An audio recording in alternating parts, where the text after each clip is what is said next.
परंपरा, प्रतिष्ठा, अनुशासन। जय हिंद। आज मैं आप लोगों को क्लास 10th का एक्सरसाइज 13.2 का क्वेश्चन नंबर 13 और उससे आगे भी कराऊंगा।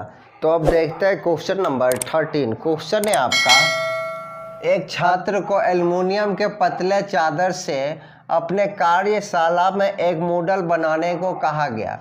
उसको इस प्रकार से कहा गया कि ऊपर वाला दो भाग जो है शंकु हो, बीच वाला एक बेलन हो, जो ऐसे बेलन के आकार का हो जिनका दो सिरे शंकु जैसा हो, और इस शंकु की ऊंचाई दिया गया 11 सेंटीमीटर। दोनों शंकु की ऊंचाई जो है 11 सेंटीमीटर और पूरे मॉडल का ऊंचाई जो है 10 सेंटीमीटर का है और व्यास मॉडल का कितना 3 सेंटीमीटर का है। तो इस पूरे मॉडल में जो हवा आएगा उस हवा का आयतन आपको ज्ञात करना है। तो सबसे पहले आपको क्या लिख देना है, तो लिखिएगा क्या, मॉडल की कुल ऊंचाई बराबर मॉडल की कुल ऊंचाई, मॉडल की कुल ऊंचाई जो है आपका 10 सेंटीमीटर है और शंकु की दो ऊंचाई है, यहाँ से लेकर यहाँ तक शंकु की ऊंचाई है, फिर यहाँ से लेकर यहाँ तक 2-2 सेंटीमीटर का, 2 यहाँ 2 यहाँ, बाकी जो बचा है ये वाला भाग 6 सेंटीमीटर। 2 इधर से घट गया, 2 इधर से घट गया, पूरा 10 है तो 2 घटा 2 घटा 6 बच गया। तो लिख देना आपको क्या, शंकु, दोनों शंकुओं की ऊंचाई, दोनों शंकुओं की ऊंचाई जो हो गया आपका 2-2 सेंटीमीटर का है। उसके बाद आपको लिख देना शंकु तथा बेलन का व्यास 3 सेंटीमीटर है। शंकु तथा बेलन का व्यास, दोनों का व्यास क्या होगा, 3 सेंटीमीटर का होगा, 3 सेंटीमीटर का। तो इसका त्रिज्या क्या हो जाएगा, 3/2। अब आपको क्या करना है, बेलन की ऊंचाई निकालना है। तो लिख दीजिए बेलन की ऊंचाई बराबर, तो बेलन की ऊंचाई आपका हो गया 10 और 2 नीचे से 2 ऊपर से घटेगा, यानी 4 घटेगा, बराबर 6 सेंटीमीटर बेलन की ऊंचाई हो गया। अब क्वेश्चन में बोल रहा है तो निर्मित मॉडल में अंतर्विष्ट हवा का आयतन ज्ञात कीजिए। तो आपको लिख देना है यहाँ से, अब निर्मित मॉडल में अंतर्विष्ट हवा का आयतन बराबर, तो क्या हो जाएगा, बेलन का आयतन, बेलन का आयतन प्लस 2 शंकु का आयतन, प्लस 2 शंकु का आयतन। 2 शंकु है, एक नीचे से एक ऊपर से, तो एक बेलन का आयतन 2 शंकु का आयतन। अब बेलन का आयतन का आपको फार्मूला लिख देना है, क्या होता है, पाई r² h और प्लस 2 शंकु का आयतन क्या होता है, 2 पहले से लिख देना है। शंकु का आयतन होता है 1/3 पाई r² h। अब आपको क्या करना है, सबका वैल्यू रख देना है, या आप कॉमन लेना चाहते हैं तो कॉमन ले लीजिए। चलिए, पाई का वैल्यू 22/7 और r जो है दोनों का r क्या 3/2 है, ये हो गया दोनों का r, तो ये हो गया 3/2 और पावर 2 है, 2 बार लिखेंगे। और बेलन की ऊंचाई 6 सेंटीमीटर है, तो यहाँ लिख देना आपको 6। उसके बाद 2 गुना 1/3, पाई का वैल्यू 22/7, r है 3/2 और 3/2, h ये क्या हो गया, शंकु की ऊंचाई 2 है तो आपको 2 लिख देना। अब देखिए कौन कौन कट रहा है, ये 2 कट गया, ये 2 कट गया, 3 भी कट गया। अब यहाँ देखिए 2 के टेबल में ये 3 बार में कट गया, 2 के टेबल में ये 11 बार में कट गया। अब 11 3 और 3 3 27 को 11 से जब आप गुना करिएगा तो 297 बटा में 7 आ जाएगा। फिर प्लस यहाँ देखिए 22 को 3 से गुना करेंगे 66 यानी 66 हो जाएगा, बटा में 3, यहाँ पर भी बटा में 7, सॉरी यहाँ 7 आ जाएगा। अब उसके बाद क्या करना है, इसको पॉइंट में कर लीजिए। इसको जब आप पॉइंट में करिएगा तो 42.63 हो जाएगा और जोड़, फिर इसको पॉइंट में करिएगा तो 9.43 हो जाएगा। अब इसको आपको क्या करना है, ऐड कर लेना। तो ऐड करिएगा तो 51.86 सेंटीमीटर क्यूब, इतना हवा इसमें इस मॉडल में आएगा। तो अब चलते हैं नेक्स्ट क्वेश्चन की ओर। चलिए देखते हैं क्वेश्चन नंबर 14। क्वेश्चन है आपका, दी गई आकृति में दर्शाया गया सजावट के लिए प्रयोग होने वाला ब्लॉक ठोसों से मिलकर बना है। इनमें से एक घन है, ये वाला एक घन है और दूसरा जो है अर्धगोला है, और इस ब्लॉक का आधार जो है 10 सेंटीमीटर किनारे वाला एक घन का है, और इसके ऊपर जो है ना एक अर्धगोला की त्रिज्या जो है 3.5 सेंटीमीटर का अर्धगोला की त्रिज्या है, और 50 पैसे प्रति मीटर स्क्वायर की दर से ब्लॉक के पेंटिंग का खर्च आपको निकालना है। तो यहाँ मीटर स्क्वायर है, तो इसका मतलब आपको क्या करना है, अर्धगोला का क्षेत्रफल और बेला क्या ये अर्धगोला का क्षेत्रफल और घन का क्षेत्रफल निकाल के जोड़ देना है। तो सबसे पहले आपको लिख देना है क्या, जो कुछ दिया गया है। तो यहाँ लिख दीजिए घन की भुजा बराबर कितना दिया गया है, 10 सेंटीमीटर है, और अर्धगोला दिया गया है, अर्धगोला की त्रिज्या भी दिया गया है, आर बराबर कितना 3.5 सेंटीमीटर, इतना हो गया। अब आपको क्या करना है, इस पूरे ब्लॉक का क्षेत्रफल निकालना है। तो लिखिएगा ब्लॉक का संपूर्ण क्षेत्रफल, तो क्या हो जाएगा आपका घन का क्षेत्रफल। सबसे पहले घन का क्षेत्रफल निकाल लेना है, उसके बाद घटा। अब आपको क्या करना है, ये जो है अर्धगोला के आधार का क्षेत्रफल को आपको घटाना होगा। लिखना है क्या, अर्धगोला के आधार का क्षेत्रफल और जोड़ अर्धगोला का क्षेत्रफल, अर्धगोला का क्षेत्रफल, इस तरह से आपको लिखना होगा।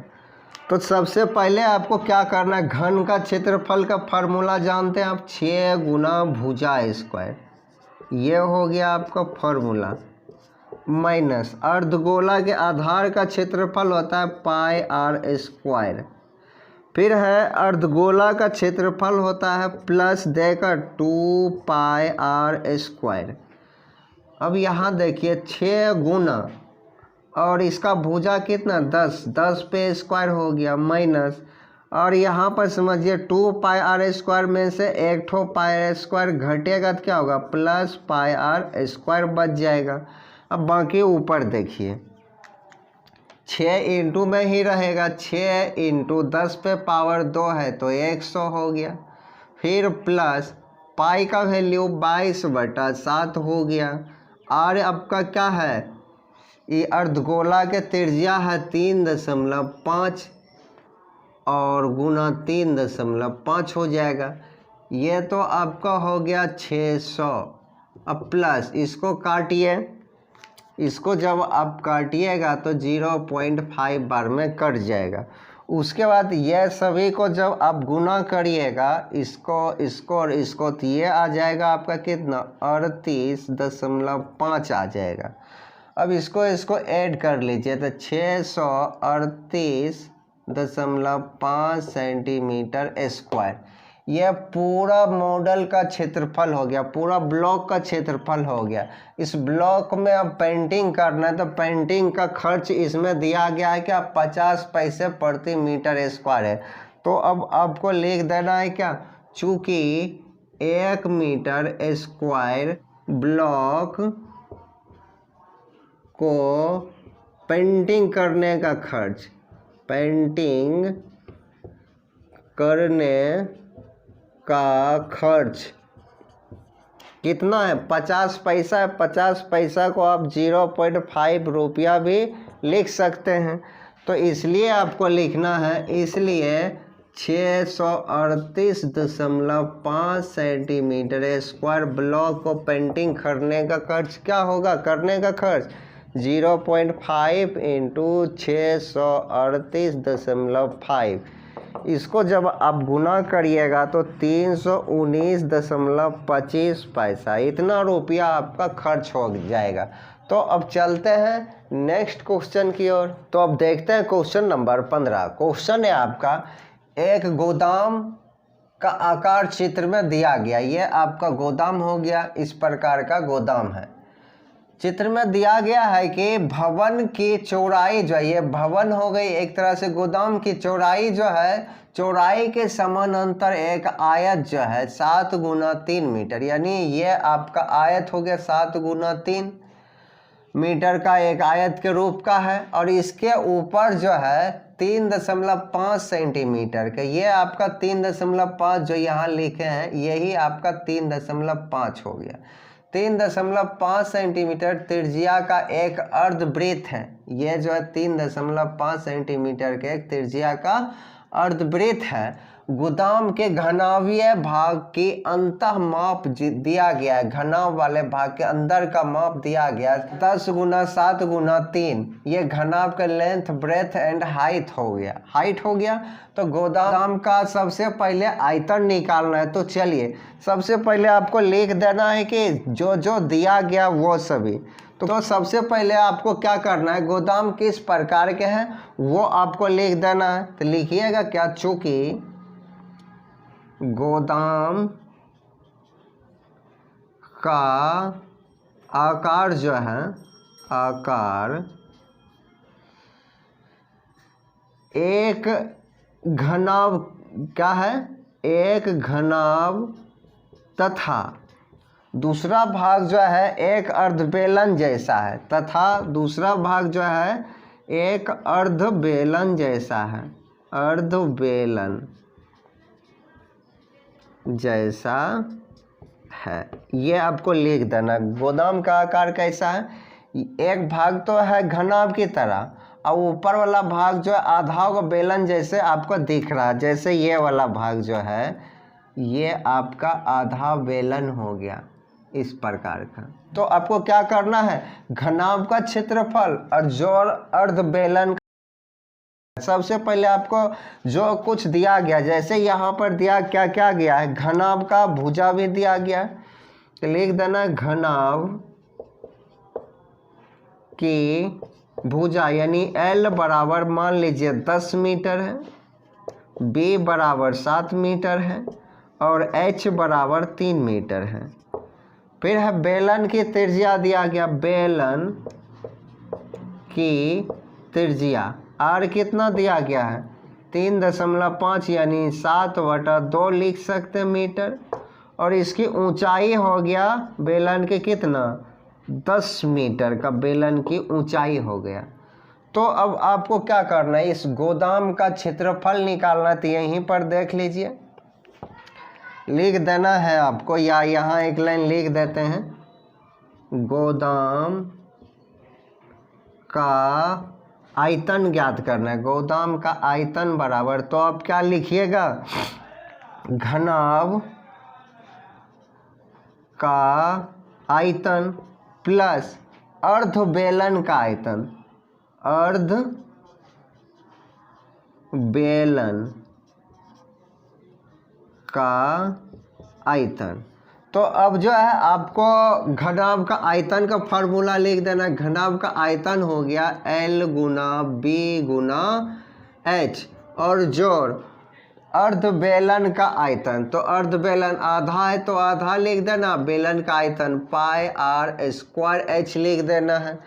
उसके बाद सबका वैल्यू आपको रख देना है। L कितना है 10 है, B 7 है, H 3 है, 1/2। पाई का वैल्यू 22/7।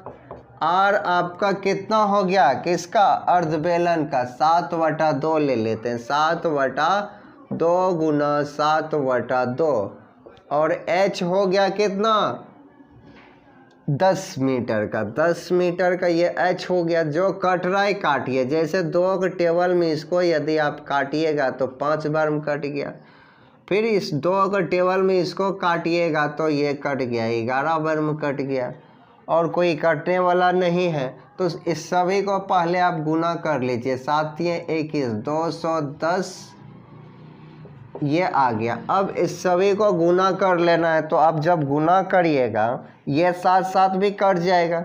अब ये 11 और 7 और 5 को जब आप गुना करिएगा तो आपका आ जाएगा 385। अब बटा में आपका 2 भी रहेगा, ये वाला 2 बच गया। जब आप इसमें 2 से भाग दीजिएगा तो आपका आ जाएगा इधर 210, तो जैसे वैसे ही रहेगा। ये आ गया 192.5। अब इसको आप जोड़ लीजिए तो आ जाएगा 402.5 सेंटीमीटर क्यूब। ये हो गया क्या, गोदाम का आयतन हो गया। एक ठो ये आपका आंसर हो गया। अब देखते हैं फर्श को छोड़कर संपूर्ण अंतःपृष्ठ का क्षेत्रफल क्या होगा। इसके लिए हमें इस भाग को मिटाना पड़ेगा। तो अब देखते हैं 15 का सेकेंड क्वेश्चन। सेकेंड है आपका, फर्श को छोड़कर संपूर्ण अंतःपृष्ठ का क्षेत्रफल। तो अब आपको क्या लिखना है, इसमें 2 दीवालों का क्षेत्रफल। यहाँ से देखिए 2 दीवालों का क्षेत्रफल जिनकी माप जो है, यहाँ देखिए थोड़ा बड़ा होगा, जिनकी माप क्या है 3 गुना 7 है, 3 गुना 7 मीटर है। ये एक पार्ट हो गया यहाँ से यहाँ तक। फिर जोड़, फिर आपको क्या करना, 2 दीवालों का क्षेत्रफल जिनकी माप जो है 3 गुना 10 है।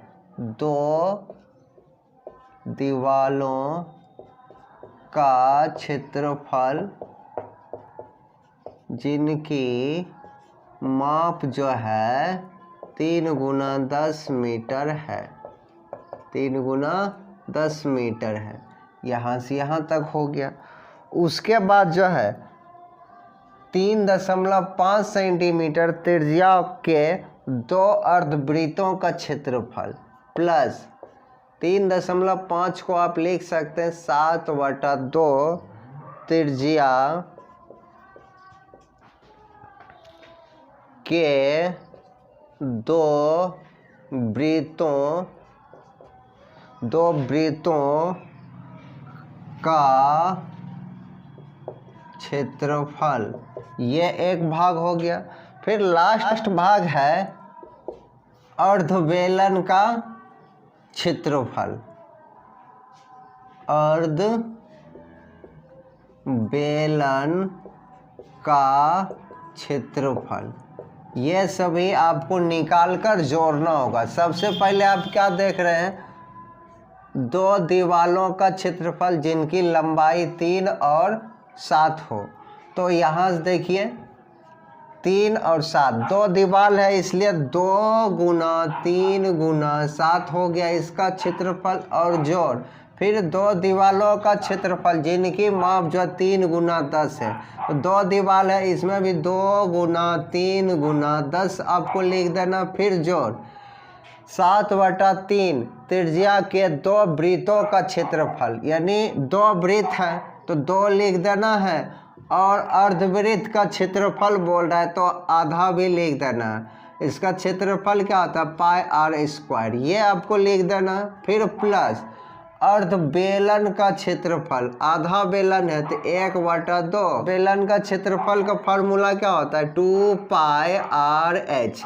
ये हो गया अर्धबेलन का क्षेत्रफल। अब जो कटेगा यहाँ से देखिए ये और ये कट गया, ये और ये कट गया। अब सभी का वैल्यू पुट कर देना। यहाँ से पहले गुना कर लीजिए, 7 21 दूना 42 और ये 60 हो गया, 10 30 दूना 60। और यहाँ से सबका वैल्यू रख देना। पाई का वैल्यू 22/7 आर क्या इसका 7/2, 7/2 गुना 7/2 हो गया, प्लस यहाँ पर भी पाई का वैल्यू 22/7, आर क्या है 7/2, एच है आपका 10। यहाँ से 7 7 कैंसिल हो गया, 2 2 कैंसिल हो गया। अब यहाँ से 7 7 कैंसिल हो गया, 2 के टेबल में 22, 11 बार में कट गया। 42 और 60 को ऐड कर लेने पर क्या हो रहा है 102 हो गया। और 11 को 7 से गुना करेंगे तो 77 हो गया, बाय में 2, और प्लस 11 को 10 से गुना करेंगे तो 110 हो गया। उसके बाद 102 प्लस इसको पॉइंट में करेंगे तो 38.5 प्लस इतना हो गया। अब इस सभी को आप चाहे तो डायरेक्ट ऐड कर लीजिए, या इसको ऐड करिएगा, या डायरेक्ट ऐड करिएगा तो 250.5 मीटर स्क्वायर आ जाएगा।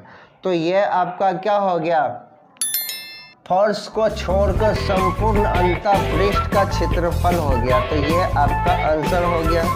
तो अब चलते हैं